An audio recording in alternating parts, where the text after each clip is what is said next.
very good morning to all my dear students. Welcome to my YouTube channel Tutorial Classes by Garima Singh. आज हम लोग BCA 4th same की maths करेंगे जिसका नाम मैथमेटिक्स थर्ड है और इसमें हम लोग यूनिट 2 की थ्योरम्स कर रहे थे।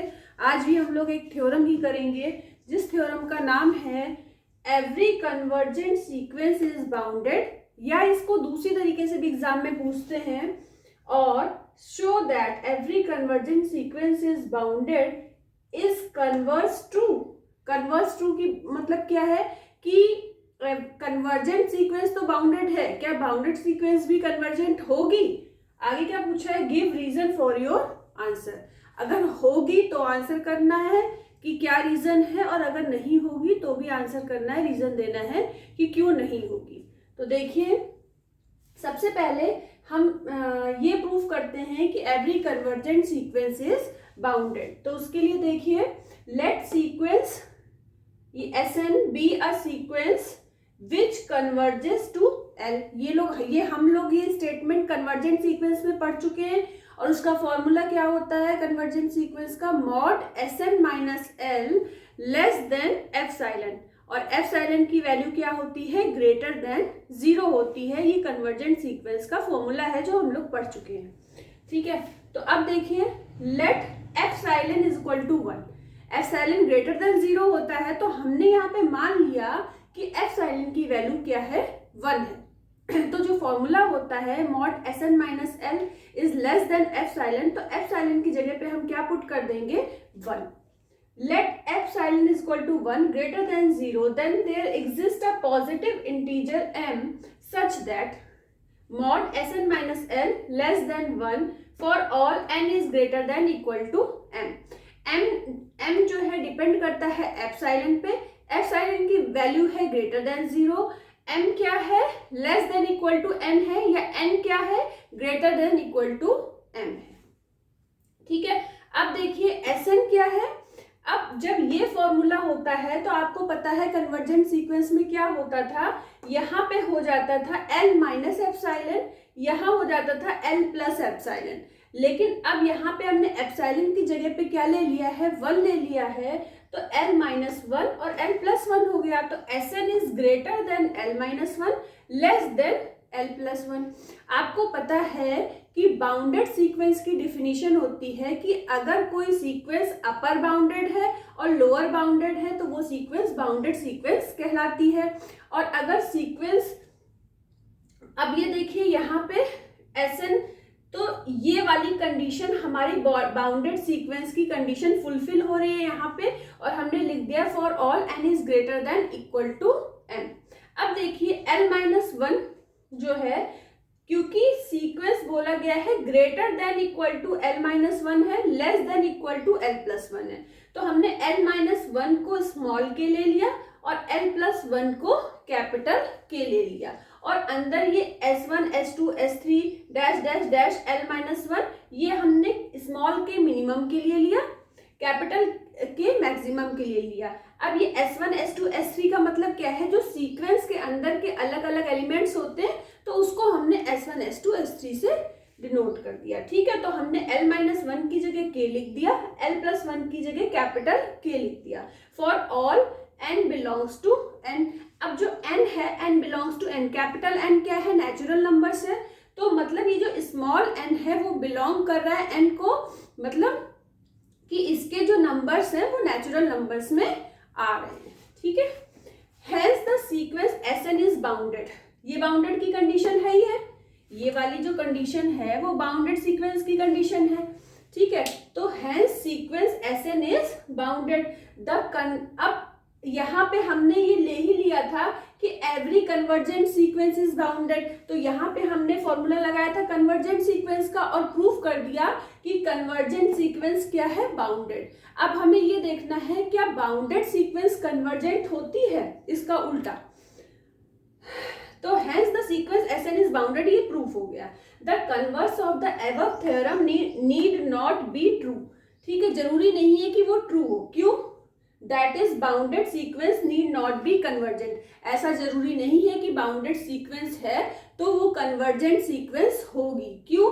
अब देखिए, एक एग्जाम्पल के थ्रू समझाया गया। द सीक्वेंस ये है -1 की power n is bounded but is not convergent. ये बाउंडेड तो है पर कन्वर्जेंट नहीं है। क्यों नहीं है?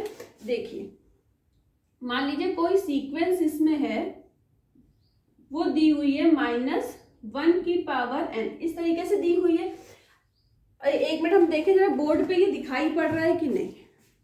अच्छा, बोर्ड पे तो ये आ ही नहीं रहा है। एक मिनट, आपको हम यहाँ पे समझा देते हैं इस जगह पे, ठीक है। अब आप ये देखो -1 की पावर n है, ठीक है। अब आप n की जगह पे क्या रखो, n की जगह पे 1 रखोगे तो क्या मिलेगा? -1। n की जगह पे अगर आप 2 रखोगे तो -1 की पावर 2 +1 बन जाएगा, -1 +1, फिर पावर 3 -1, फिर 1 dash dash dash dash dash. तो आपको हमेशा या तो -1 मिलेगा, +1 -1 +1। ये एक कैसी सीक्वेंस है? ये एक बाउंडेड सीक्वेंस है, लेकिन कन्वर्जेंट क्यों नहीं है? क्योंकि इसका कन्वर्जेंट का मतलब होता है केवल अगर सीक्वेंस कन्वर्जेंट होती है तो उसका एक लिमिट पॉइंट होता है। लेकिन यहाँ पे क्या हो रहा है, एक बार -1 आ रहा है, एक बार +1 आ रहा है, एक बार -1 आ रहा है, एक बार +1 आ रहा है। तो इसको हम बाउंडेड सीक्वेंस तो बोल सकते हैं, लेकिन कन्वर्जेंट सीक्वेंस नहीं बोल सकते, ठीक है। तो इसके बाद अभी हम लोग एक न्यूमेरिकल भी देखेंगे कि उसको कैसे करेंगे, ठीक है। तो ब्लैक बोर्ड की पिक ले लेते हैं, ब्लैक बोर्ड रब कर दें, उसके बाद हम लोग क्वेश्चन करेंगे।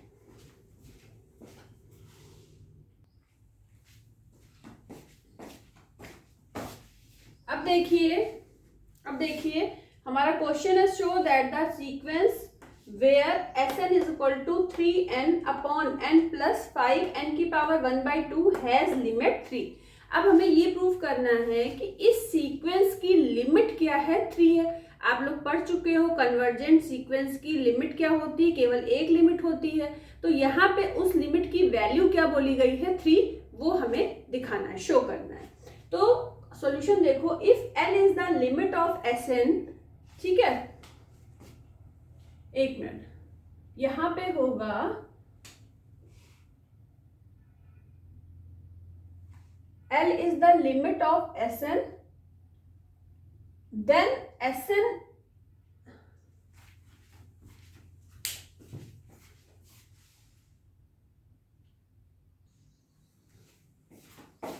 देखिए, we know L is the limit of Sn if, अगर L जो है हम जानते हैं कि L लिमिट होती है Sn की, तो क्या होगा कि Sn limit tends to infinity, तो इसकी वैल्यू क्या आनी चाहिए, L। तो कहने का मतलब ये है कि जो भी हमारी सीक्वेंस गिवन है, अगर हम उसको n टेंस टू इंफिनिटी पे निकालते हैं तो उसकी कोई एक वैल्यू आएगी। यहाँ पे वो वैल्यू L है और इस क्वेश्चन में हमें वो वैल्यू शो करनी है कि 3 है, ठीक है। तो हमने limit n tends to infinity पे Sn लिखा, फिर Sn की यहाँ पे हमने इक्वल टू करके Sn की वैल्यू यहाँ पे हमने पुट कर दी जो क्वेश्चन में गिवन थी, 3n upon n plus 5 n की पावर 1/2। अब हमने क्या किया, हमें कोशिश ये करनी चाहिए, आपको पता है कि अगर हम इन्फिनिटी से मल्टीप्लाई कर दें किसी चीज को तो वो इन्फिनिटी हो जाती है, इन्फिनिटी प्लस कर दें तो इन्फिनिटी हो जाती है, माइनस करेंगे अगर इन्फिनिटी आ गया है तो फिर वो इन्फिनिटी ही होगा, उसकी लास्ट वैल्यू जो निकल के आएगी वो इन्फिनिटी होगी। लेकिन केवल एक चीज ऐसी होती है कि अगर कोई नंबर लिखा है और उसको हम इन्फिनिटी से डिवाइड करें तो वो वैल्यू हमारी क्या बन जाती है, 0। तो हमें यहाँ पे यही काम करना है। तो देखिए हमने क्या किया कि नीचे वाली वैल्यू से n कॉमन ले लिया, तो क्या मिल गया 1 प्लस 5। अब ये n की पावर 1/2 था, यहाँ से हमने n बाहर निकाल लिया, तो यहाँ पे क्या बचा, n की पावर -1/2।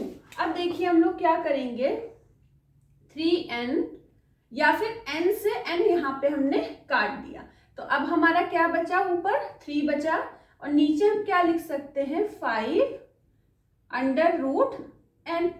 अब अगर हम यहाँ limit n tends to infinity, n की जगह पे हमें क्या पुट करना है, इन्फिनिटी, इन्फिनिटी अपॉन में पुट करेंगे किसी भी नंबर के, तो वो क्या आएगी वैल्यू निकल के 0। तो हमने लिमिट पुट कर दी, तो यहाँ पे हमें मिल गया 0। तो इसका आंसर हमें मिल गया 3/1 = 3। और यही हमको प्रूफ करना था कि इसकी लिमिट क्या शो करनी थी, 3। इसी तरीके से अब हम लोग एक क्वेश्चन और देखेंगे, तो इसकी पिक ले लेते हैं और ब्लैक बोर्ड रब कर देते हैं।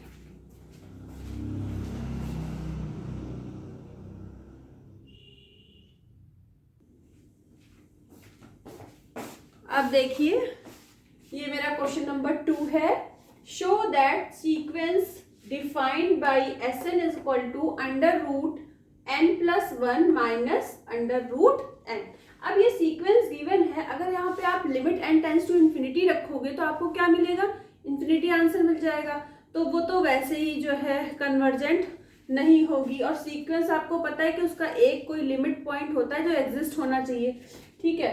तो हमने क्या किया कि ये sequence Sn is equal to ये लिख लिया, फिर इसके कॉन्जुगेट से ऊपर नीचे मल्टीप्लाई कर लिया।